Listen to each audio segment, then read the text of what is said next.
Episode 61, Nothing a Kiss Can't Solve. More suitable for kissing. Jingli, if she was your wife, even if she was a celebrity, it wouldn't involve much. However, your elder brother is different from you. He is the CEO of the Lu Group, the helmsman of our Lu family. His choice of wife involves our entire family. As soon as old Master Lu finished speaking, Lu Jingli looked at his elder brother beside him, and the playful look on his face instantly disappeared, replaced by gravity. From young to now, under his elder brother's protection, he could do what he liked and had the right to choose a wife he liked. But his elder brother did not have that right. Elder brother, Lu Jingli suddenly didn't know what to say. Lu Tingxiao patted him on the shoulder, then looked at Lu Chongshan at the desk and said with a hint of arrogance in his usually cold and clear eyes, "Father, no one except you and mother can influence my decision." The implication was that things like the company and family were irrelevant. The only opinions he needed to care about were those of his closest kin. When Lu Chongshan heard this, he was stunned. Although the words defied him, a sense of pride and gratification emerged from the bottom of his heart. Back then, it took him 20 years to stabilize this position, and every step was taken cautiously, with every decision considered again and again. Yet he had forgotten that his own son before him had quelled such a huge internal turmoil in just 5 short years, and in those 5 years took the entire Lu family to new heights. Although his words just now were somewhat arrogant, they were not frivolous, but rather a reflection that he did have such capabilities. Lu Chongshan took a deep breath. It was a long time before he let out a long sigh and said, "Tingxiao, don't blame your father for being too cautious. You must understand, to gain the world is easy, to keep the world is difficult. Having such a weakness by your side is definitely not a good thing." A ripple of gentle determination flashed across Lu Tingxiao's eyes. "I will prove that she is not a weakness." Having said that, he turned and left. Watching his elder brother's departing figure, Lu Jingli's guilt all turned into admiration. Damn. My brother is so fucking cool. After leaving the study, Lu Tingxiao went to see Xiaobao. The little guy was resting his cheeks in his hands, staring out the window, his small face hanging with a happy yet frustrated expression. Lu Tingxiao walked over behind his son and gently rubbed Xiaobao's little head. "You did very well." Xiaobao turned his head and looked up blankly at his father. "What's wrong?" Lu Tingxiao asked. Xiaobao tugged at his clothes with his little hand, signaling him to bend down a little. Lu Tingxiao obliged and bent down. The next second, a soft kiss landed on his cheek. Lu Tingxiao, who usually had everything under his control, was completely stunned for the first time. It took him several seconds to react, but he didn't seem to know how to handle the situation. Finally, with a serious expression, he lightly coughed and said, "Good boy." Pfft. Lu Jingli, who had been leaning against the door frame, laughed out loud directly. He suddenly felt his elder brother was so fucking cute. When flirting with girls he had his ways, but turns out there were things he wasn't good at, like interacting with his son. Just as Lu Tingxiao was still reeling from his son's sudden kiss, his phone suddenly rang. It was the housekeeper Yuan calling. As soon as he picked up, the old housekeeper's excited voice came from the phone, "Young master, Miss Xiaoxi is back." Meanwhile, at the Platinum Emperor Palace, Ningxi was talking to the young maid, Wanwan, near the entrance. "My dearest and cutest Wanwan, please, let me in. I promised to grab my things and leave immediately." Ningxi pleaded with her hands clasped together. After leaving the old residence earlier, she had taken a half-day leave from the film crew to come to the villa to pick up her belongings.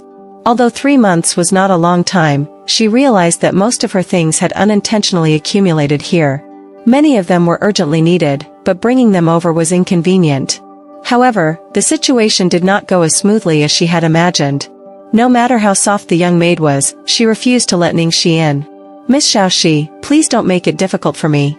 It's not that I intentionally won't let you in, but I really don't have the authority to open the door to the main house," the soft-spoken maid explained. Helpless, Ningxi had to go and ask Butler Yuan.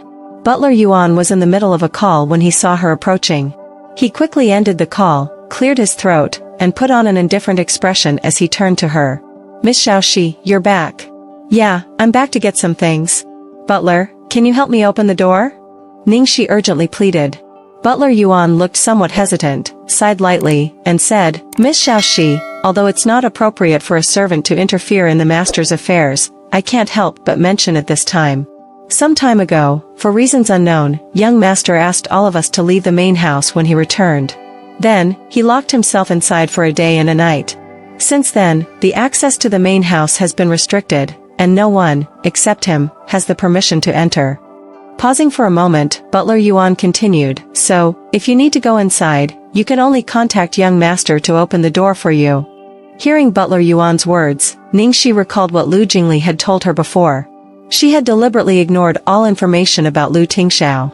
After a moment of daze, she quickly came to her senses and spoke rapidly, "Thank you, forget it. I'll leave now. Goodbye, Butler Yuan." Butler Yuan, who had seen the call that she had quickly avoided, felt somewhat uneasy. Since she couldn't get her luggage today, she might as well leave. Seeing Ningxi about to leave, Butler Yuan became anxious. After all, the young master was on his way. He quickly stopped her, "Miss Xiaoxi, wait." "What else, Butler Yuan?" Ningxi paused her steps. Butler Yuan put on an expression as if he suddenly remembered something and said, "Miss Xiaoxi, I just thought of a way. Maybe I can help you open the door." "Really?" Ningxi was immediately overjoyed. "Yes, please wait here, Miss Xiaoxi," Butler Yuan said. "Sure, no problem. Thank you so much." Full of hope, Ningxi waited in place, but little did she know that she would be waiting for over 20 minutes. Ningxi was anxiously scratching her head, unconsciously plucking leaves from the nearby flower bed. In no time, the entire area was nearly bald of leaves. "Miss Xiaoxi, how about a glass of juice?" Wan considerately brought over a cup of juice with a tray of assorted delicate snacks. "Thank you."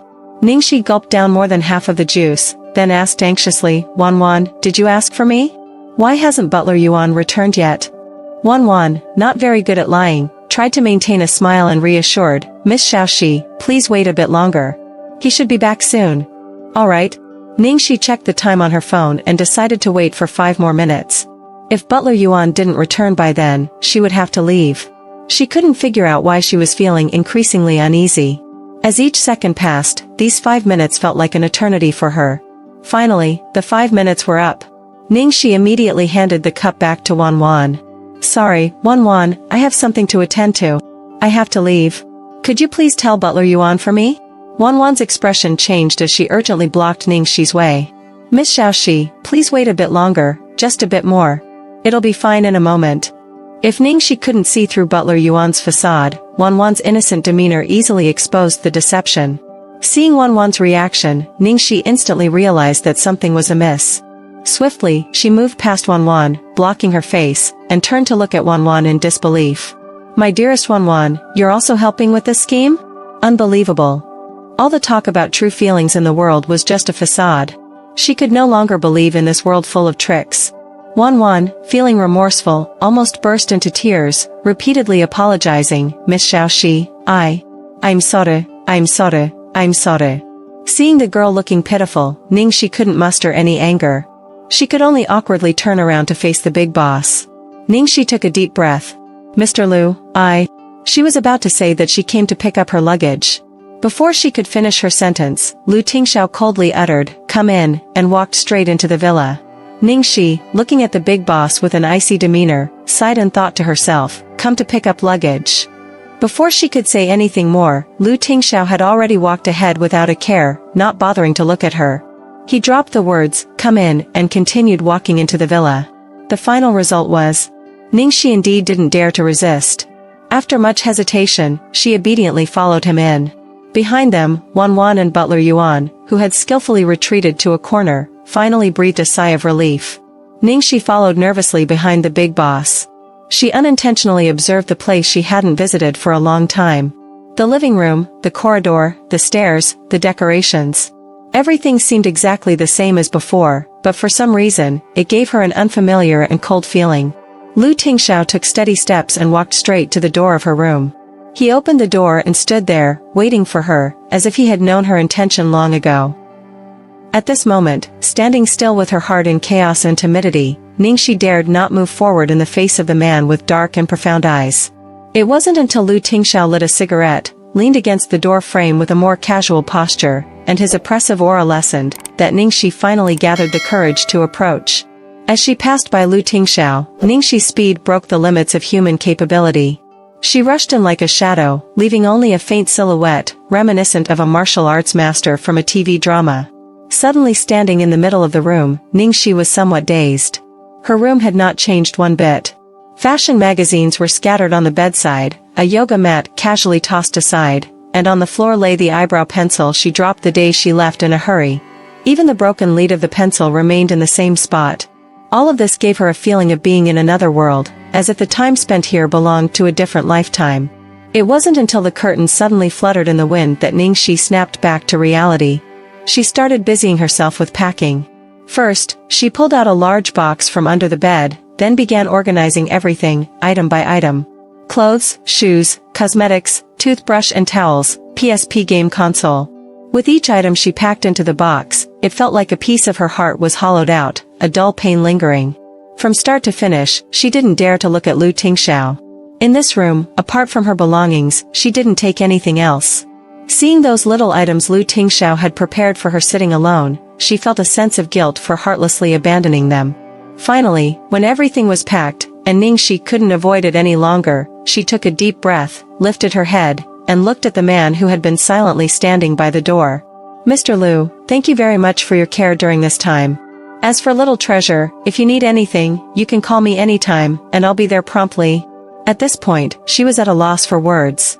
Struggling for a long time, she eventually uttered those 3 words, "Well, I'm leaving." After saying this, Ningxi deeply bowed, showing respect and gratitude, then dragging her suitcase, she slowly walked towards the door. After this farewell, it was probably very unlikely that they would meet again in the future. After all, the disparity between them was so great, they were from completely different worlds. If it weren't for the accident with Little Treasure, they probably wouldn't have intersected in this lifetime. Ningxi's face was gloomy. Lost in her heavy thoughts, as she reached the door, suddenly her vision blurred. The arm of the hand holding the cigarette, which Lu Tingxiao had been smoking in silence, was casually laid across the door frame on the opposite side, blocking her way. Mr. Lu? Ningxi was a little bewildered, not understanding the meaning behind Lu Tingxiao's move. Lu Tingxiao, Ningxi. Ningxi, yes? Lu Tingxiao, you're quite bold. Huh? Lu Tingxiao said this sentence out of nowhere, leaving Ningxi utterly confused. What did he mean? Lu Tingxiao finished the last puff of his cigarette, extinguished it, and looked up at her. In a calm and casual tone, he said, "Aren't you afraid I'll lock you in here for a lifetime?" "Stay calm, boss." At the moment he said this, she was almost scared to kneel down. Where exactly did she show boldness? The moment the words fell from the Demon King's lips, Ningxi was scared out of her wits. Where exactly did she show any audacity? The reason she entered just now was that her courage was too small, and she was scared to the point where she dared not stay outside. At this moment, Ningxi, like she was acupunctured, maintained her posture with one foot about to step out, holding the suitcase, frozen in place. She carefully observed Lu Tingxiao's expression, but the Demon King's skill was too high, and she couldn't tell whether he was joking or serious. Ningxi's brain rapidly spun, and then she had a sudden inspiration. She quickly spoke, someone once said, yes, it was Tagore. Tagore said that if you love someone, your love should surround her like sunlight and give her freedom. Upon hearing this, Lu Tingxiao's lips seemed to lift imperceptibly. Ningxi couldn't decipher whether his almost smiling expression held any meaning, so she continued with her mind working overtime. Tagore also said that liking is unrestrained, but love requires restraint. Tagore also said that love is not a momentary retention without considering the consequences, but helping the person to live freely. Did Tagore say anything else? Lu Tingxiao continued to inquire. Ningxi nodded like a little chicken pecking at feed. Yes, yes. Tagore also said that imprisoning others is against the law. Lu Tingxiao's slightly raised smile slowly bloomed, and his cool fingers gently pinched her chin. Then, did Tagore say that your mouth is not suitable for nonsense but more suitable for kissing? As soon as he finished speaking, he covered her lips. Clearly, you're the one talking nonsense. Tagore would never say such a thing. Under the shock, the suitcase in Ningxi's hand thudded to the ground. Following that, a bang sounded, and the door was slammed shut heavily. In the next second, as if the world was spinning, Ningxi fell backwards onto the soft bed. Lu Tingxiao stood in front of the bed, calm and elegant, slowly taking off his coat. Ningxi almost spat blood at the sight. Shocked and terrified, for a moment, the idea of Boss Lu undressing being so cool and charming flashed through her mind. Ningxi quickly shook her head to dispel these messy thoughts and hurriedly said, Mr. Lu, you, please stay calm. It's not worth committing a crime for someone like me. Otherwise, I can teach you a calming mantra, it's very effective. As soon as she finished speaking, Lu Tingxiao had already taken off his coat and moved towards her. Seeing the overwhelming aura of the man spreading over her, when Ningxi was pushed to the extreme, she finally couldn't bear it any longer. Lu Tingxiao. Don't go too far. Don't force me to fight back. After hearing the girl's unfriendly yell of his name, a satisfied expression appeared on the man's face. Then, completely ignoring the girl's warning, he continued to approach. Damn it.